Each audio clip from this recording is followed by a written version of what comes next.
Hi every one, எல்லோரும் எப்படி இருக்கீங்க? நல்லா இருக்கீங்கன்னு நான் நம்புகிறேன். லைஃப்பில் வர்ற எல்லா வழிகளையும் விட ஒரு கொடுமையான மன உளைச்சல் எது தெரியுமாங்க? நாம் ஒருத்தரை உயிருக்கு உயிராக காதலிச்சிட்ருப்போம். காலையில் கண்ணு முழிச்சதுலேருந்து நைட்டு தூங்க போகிற வரைக்கும் நம்மளோட ஒட்டுமொத்த தாட்ஸுமே அவங்கள பற்றி தான் இருக்கும். ஆனால் அவங்களுக்கு நம்ம மேலே லவ் இருக்கா இல்லையான்னு தெரியாமல் தினமும் அவங்கக்கிட்டேருந்து வர்ற சின்ன வாட்ஸ்அப் மெசேஜுக்கும் அவங்கள நம்ம பார்க்குற ஒரு பார்வைக்கும் அவங்க பேசுகிற ஒரே ஒரு வார்த்தைக்காகவும் நாமளே 1000 அர்த்தங்களை நினச்சி மனசுக்குள்ளேயே ஒரு பெரிய போர்க்களத்தை நடத்திட்டு இருக்க அந்த சுச்சுவேஷன் தாங்க. இன்னைக்கு இருக்க எல்லாத்துக்கும் அந்த நிலைமை இருக்குன்னு நல்லாவே தெரியுங்க. அவங்களுக்கு என்னை நிஜமாவே பிடிச்சிருக்கா இல்லைனா சும்மா ஓவராக கற்பனை பண்ணி ஆசைப்பட்றேன் நான். இந்த கேள்வி உங்களை எத்தனை பேரை பல ராத்திரிகள் தூங்க விடாமல் பண்ணியிருக்கோம்.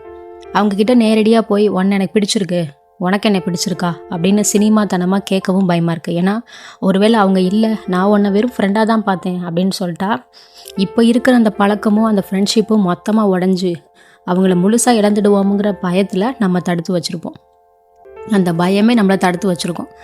ஆனால் ஒரு சைக்காலஜிஸ்ட்டாக நான் உங்களுக்கு ஒரு பெரிய உண்மையை சொல்கிறேங்க. ஒரு மனிதன் இன்னொருத்தரை ரகசியமாக காதலிக்கும் போது அவங்க வாயை திறந்து அதை வெளியே சொல்லவே இல்லைன்னா கூட அவங்களோட பிரெயினில் சுரக்கிற டொப்பமைன், ஆக்சிடோசின், அப்புறம் அட்னிரல், அப்புறம் அந்த ஹார்மோன்ஸ் அவங்களுடைய பாடி லாங்குவேஜ்லேயும் அவங்களுடைய பிஹேவியர்ஸ்லேயும் ரொம்ப அக்யூரேட்டான அறிகுறிகள் வெளிப்படுத்திகிட்டே தான் இருக்குமாங்க. இதை மனிதர்களால் எவ்வளவு நினச்சி கட்டுப்படுத்தணும்னு நினைப்பேன். ஏன்னா சில பேர் லவ் பண்ணுவாங்க, ஆனால் வெளியே காட்டிக்க மாட்டாங்க. அவங்க அதை கண்ட்ரோல் பண்ண நினைப்பாங்க. அதை தான் நான் சொல்கிறேன். ஏன்னா இந்த பிஹேவியர்ஸ் மூலமாக அவங்களுடைய அந்த அறிகுறிகள் வெளிப்பட்டுட்டே இருக்கும். அது அவங்க ஆள் மனசோட வெளிப்பாடுங்க. இன்றைக்கி நம்ம பார்க்க போகிற இந்த 10 ஆச்சரியமான உளவியல் அறிகுறிகள். நீங்கள் காதலிக்கிற அந்த நபர்கிட்ட இருந்தால் நீங்கள் ஒருதலை காதல், அதாவது ஒன் சைட் லவ்வில் இல்லைங்க. அவங்க மனசுக்குள்ளேயே உங்களுக்காக ஒரு பெரிய காதல் ஓடிக்கிட்டு தான் இருக்குது. ஆனால் அவங்க சொல்லலை. அதை நீங்கள் கண்டுபிடிக்க போகிறீங்க, சரிங்களா? முக்கியமாக வீடியோவோட கடைசியில் நான் சொல்ல போகிற அந்த 10வது அறிகுறி, அவங்க உங்ககிட்ட பேசவே பயந்தால் கூட அவங்களோட லவ்வை உலகத்துக்கே அப்பட்டமாக காட்டி கொடுத்துடும். அது என்னன்னு தெரிஞ்சுக்கணுமா? ஸோ வீடியோவை கொஞ்சம் கூட ஸ்கிப் பண்ணாமல் கடைசி வரைக்கும் ஒவ்வொரு பாயிண்ட்டையும் நிதானமாக பாருங்கள். This is psychologist Ris. Welcome to psychologist Ris Tamil channel. அறிகுறி 1, உங்களை நோக்கி உடல் மொழி பழகுவது. அதாவது சைக்காலஜி படி இதை மிரரிங் எஃபெக்ட் அப்படின்னு சொல்லுவோம். நம்ம ஒரு மனிதரை டீப்பாக லவ் பண்ணும்போது அவங்களுடைய மனசுக்கு நம்மளை நெருக்கமாக காட்டணும் அப்படின்னு நம்ம பிரெயின் அறியாமலேயே அவங்களுடைய பாடி லாங்குவேஜ் அப்படியே ரிஃப்ளெக்ட் பண்ண ஆரம்பிக்குங்க.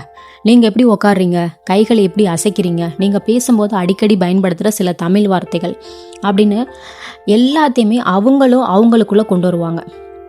எக்ஸாம்பிளுக்கு நீங்கள் ஒரு ஹோட்டலில் உட்காந்து பேசிகிட்டு இருக்கீங்க. நீங்கள் தண்ணி டம்ளரை எடுத்து குடிக்கும் போது அடுத்த சில செகண்டில் அவங்களே அறியாமலே தண்ணி டம்ளரை எடுப்பாங்க. உங்கள் 2 பேர்த்தோட உடல் மொழியும், அதாவது பாடி லாங்குவேஜும் ஒரே ரிதத்தில், அதாவது ஒரே மாதிரி இருக்கான்னு கவனிச்சாலே ஃபஸ்ட்டு குழு உங்களுக்கு கிடச்சிடுங்க. அடுத்த அறிகுறிக்கு ஒரு குட்டி கதை சொல்கிறேன். சூர்யா, அஞ்சலின்னு 2 பேர் இருக்காங்க. சூர்யாவுக்கு அஞ்சலி மேலே ஒரு க்ரஷ் இருக்குது. அவங்க ஒரு குரூப் ஃப்ரெண்ட்ஸாக உட்காந்து பேசிகிட்டு இருக்காங்க. யாரோ ஒரு ஜோக் சொல்கிறாங்க.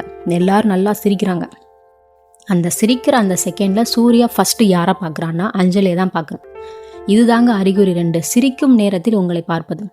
சைக்காலஜியில் ஒரு ரிசர்ச் பண்ணியிருக்காங்கங்க. அதாவது ஒரு கூட்டத்தில் மனிதர்கள் எல்லாருமே சேர்ந்து சிரிக்கும்போது அவங்களுடைய கண்கள் அவங்களுக்கு ரொம்ப பிடிச்ச, அவங்கள ரொம்ப அட்ராக்ட் பண்ணக்கூடிய, இல்லைனா அவங்க யாரோட ரெகக்னைசனை தேடுறாங்களோ அவங்கள் மீது தான் முதல்ல போய் விழுமாங்க.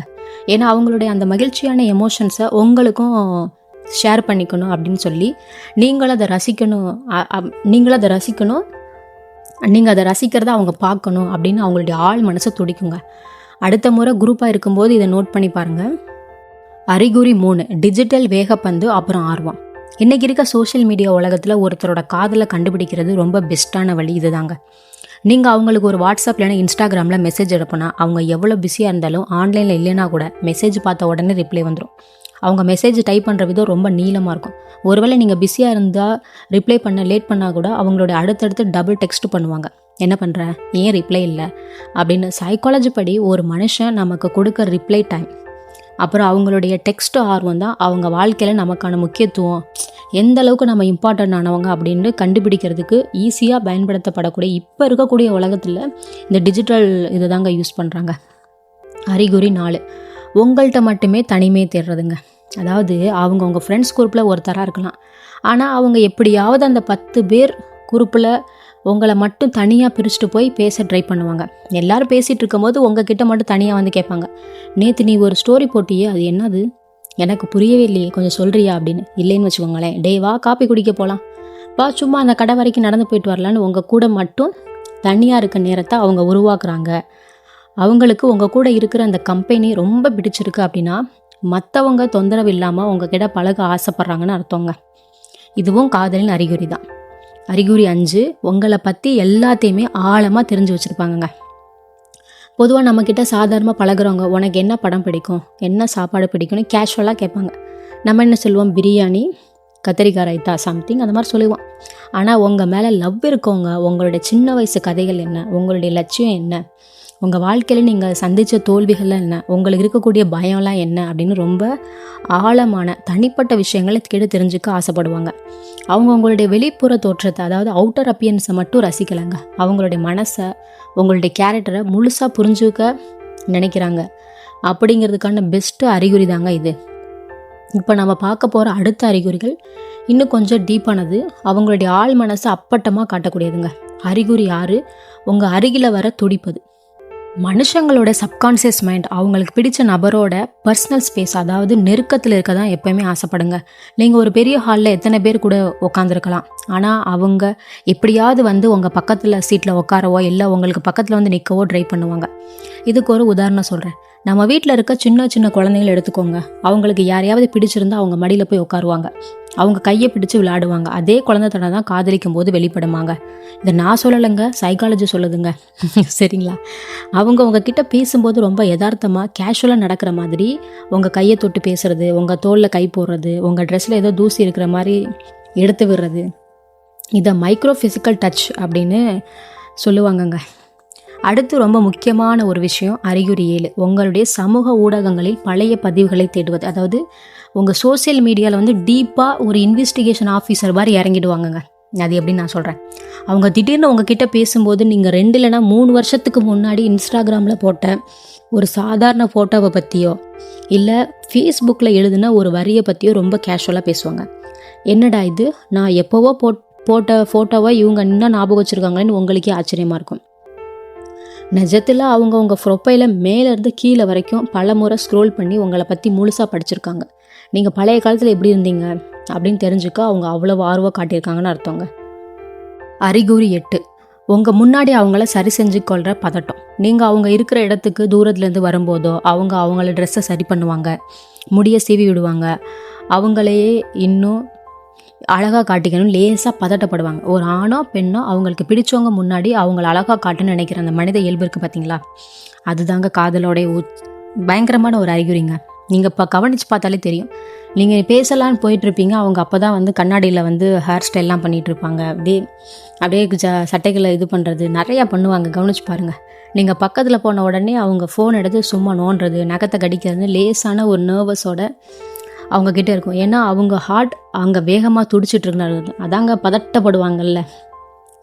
நல்லா சொல்லணும் அப்படின்னா பட்டர்ஃப்ளை ஸ்டொமக்கில் போகுதுன்னு அர்த்தங்க. சரி, அறிகுறி 9, உங்கள் மீது உரிமையோடு பொறாமப்படுறதுங்க. நீங்கள் அவங்க முன்னாடி உட்காந்து வேறு ஒரு அழகான பெண்ணோ இல்லை ஆண் நண்பர்களை பற்றியோ ஃப்ரெண்ட்ஸ் பற்றியோ இல்லை உங்கள் ஆஃபீஸில் இருக்க ஒருத்தரை பற்றியோ ரொம்ப பெருமையாக பேசும்போது அவங்களோட முகம் சட்டுன்னு மாறுங்க.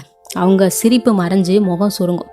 அவங்க அந்த பேச்சை உடனே மாற்ற ட்ரை பண்ணுவாங்க. இல்லை அவனுக்கு என்ன அவ்வளோ பெருமை, நீ என்ன அவனை எப்போ பார்த்தாலும் பெருமையாகவே பேசிகிட்டு இருக்கேன்னு லேசாக கிண்டல் பண்ணுவாங்க. உங்கள் உலகத்தில் என்ன தவிர வேறு யாரும் ஸ்பெஷலாக இருக்கக்கூடாது, நீ வேறு யாரையும் பார்த்து பெருமையாக நினைக்கக்கூடாது அப்படிங்கிற அவங்களுடைய ஆள் மனசு விருப்பம் தாங்க இந்த காதலோட சின்ன பொறாமை. இப்போ நம்ம வீடியோவோட ரொம்ப முக்கியமான கடைசி பகுதிக்கு வந்துட்டோம். நான் ஸ்டார்டிங்கில் சொன்ன மாதிரி நீங்கள் லவ் பண்ணுற பர்சனோ உங்களை லவ் பண்ணுறாங்க ரொம்ப ஆழமான, ஆனால் அவங்கக்கிட்ட பேசவே பயந்தா கூட காட்டி கொடுக்குற அந்த 10வது அறிகுறின்னு தெரியுமா, உங்களுடைய அத்தனை சின்ன சின்ன விஷயங்களையும் நினைவில் வச்சுருப்பது. அப்புறம் சமூக பாதுகாப்புங்க. அதாவது சைக்காலஜி படி ஒருத்தருக்கு நம்ம மேலே காதல் இல்லைன்னா நம்ம சொல்கிற சின்ன சின்ன விஷயங்களை அவங்க பெருசாக காதில் வாங்கவே மாட்டாங்கங்க, ஞாபகமும் வச்சுருக்க மாட்டாங்க. ஆனால் அவங்களுக்கு உங்கள் மேலே லவ் இருந்தால் நீங்கள் எப்போது 6 மாதத்துக்கு முன்னாடி விளையாட்டாக சொன்ன ஒரு ஆசையை, உங்களுக்கு பிடிச்ச ஒரு கலரை, உங்களுக்கு பிடிச்ச ஒரு பாட்டை அவங்க டைரியில் குறித்து வச்ச மாதிரி அச்சு பிசகாமல் ஞாபகம் வச்சுருப்பாங்க. அதை விட பியூட்டி என்னன்னா, ஒரு கூட்டத்தில் யாராவது உங்களை தப்பாக பேசினாலோ இல்லை உங்களை கிண்டல் பண்ணி காயப்படுத்தினாலோ நார்மலாக இருக்க ஃப்ரெண்ட்ஸ் என்ன பண்ணுவாங்க, சரி விடுடா இனிமேல் பண்ணாதன்னு சொல்லுவாங்க. ஆனால் அவங்க உங்களுக்காக முதல் ஆளாக வக்காலத்து வாங்கி சண்டை போடுவாங்க. என்னடா இப்படி பேசுன்னு நினைக்காதீங்க. அந்த வக்காலத்து வாங்குறது அப்படிங்கிறது இது நார்மலாக பேசுகிறோம் இல்லையா, அதனால் அப்படி சொல்லி, அதாவது உங்களுக்கான சோஷியல் ப்ரொடெக்ஷன் வந்து கொடுப்பாங்க. மற்றவங்க முன்னாடி உங்களை ஒரு நாளும் அவங்க விட்டு கொடுக்க மாட்டாங்கங்க. உங்களை யாரும் காயப்படுத்தக்கூடாது அப்படிங்கிற அந்த எண்ணம் அவங்களுக்கு உங்கள் மேலே இருக்கிற லவ்வோட பெஸ்ட்டு எக்ஸாம்பிளுங்க. நிறைய பேர் பண்ணுற தப்பு என்னென்னா, அவங்க என்கிட்ட நல்ல ஃப்ரெண்டாக தான் பழகுறாங்க, காதலிச்சா நேரடியாக வந்து சொல்லியிருப்பாங்கல்லன்னு நினச்சி அவங்களோட லவ்வை வெளியே சொல்லாமலே பயந்துட்டு விட்டுறாங்க. இவங்களுக்கு அறிகுறிகள் தெரிஞ்சாலும் அவங்க போய் கேட்கவும் பயப்படுறாங்க. ஏன்னா பேசுகிறனால ஒன்றுமே இல்லைங்க. நீ இந்த மாதிரிலாம் பண்ணுற, உனக்கு என் மேலே ஏதாவது ஒரு எண்ணம் இருக்கா, விருப்பம் இருக்கான்னு அப்படின்னு கேட்குறதும் தப்பு இல்லை. ஆனால் நிஜத்தில் அவங்களும் நீங்கள் எப்போ வந்து உங்கள் காதலை சொல்லுவீங்கன்னு தான் நினைக்கிறாங்கங்க. அதனால் இந்த 10 அறிகுறிகளையும் காட்டிட்டு உங்களுக்காக வெயிட் பண்ணிட்டு கூட இருக்கலாம். சரிங்களா? லவ் அப்படிங்கிறது வெறும் வார்த்தைகள் இல்லை ஃப்ரெண்ட்ஸ். வார்த்தைகளை தாண்டி அவங்க காட்டுற சின்ன சின்ன சைக்காலஜி ரகசியங்களை நீங்கள் புரிஞ்சுக்கிறது தான் இருக்குது. இன்றைக்கி நம்ம பார்த்த இந்த 10 அறிகுறிகளில் நீங்கள் காதலிக்கிற அந்த நபர்கிட்ட எத்தனை அறிகுறிகள் இருக்குன்னு கீழே கமெண்ட்டில் சொல்லுங்கள். 3 அறிகுறிக்கு மேலே இருந்தால் அங்கே காதல் இருக்குன்னு அர்த்தங்க. உங்களுக்கு இந்த வீடியோ பிடிச்சிருந்தா மறக்காமல் நம்ம சேனலை சப்ஸ்கிரைப் பண்ணுங்கள். உங்கள் ஃப்ரெண்ட்ஸுக்கும் இந்த வீடியோவை ஷேர் பண்ணுங்கள். அடுத்த வீடியோவில் ஒரு இன்ட்ரெஸ்டிங்கான சைக்காலஜி டாப்பிக்கோடு உங்களை மீட் பண்ணுறேன். நன்றி.